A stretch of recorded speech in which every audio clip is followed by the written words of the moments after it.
என்ன உளற? பின்ன என்ன, தலிக்க குடிக்கிட்டு எவ்வளவு வயக்காட்டு பக்கம் புதுசா வந்திருப்பா. இப்ப நான் புடிச்சு போயிட்டேன். அப்படித்தான் வச்சுக்க. நாளையில இருந்து நீ வயலுக்கு வேலைக்கு போகலாம்.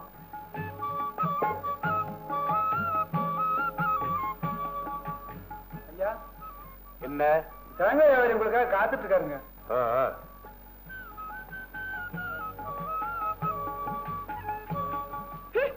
மோகம் 30 நாள், ஆசை 60 நாள்னு சொல்லுவாங்க.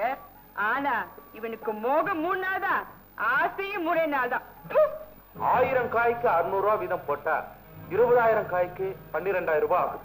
ஆமாங்க, இந்தாங்க பணம். போயிட்டு வாங்க.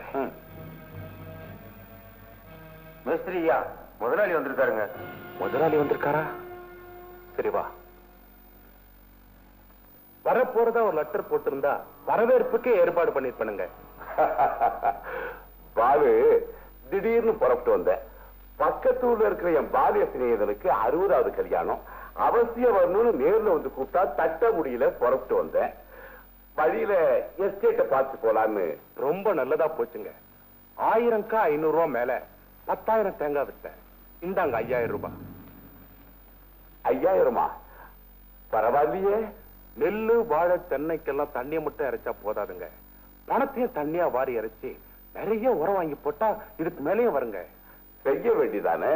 இருந்தாலும் ஐயா கிட்ட சொல்லாம செஞ்சு நாளைக்கு 4 பேர் ஐயா கிட்ட எதையாவது சொல்லி. பாலு, நான் ஒருத்தர் மேல நம்பிக்கை வச்சுட்டேன்.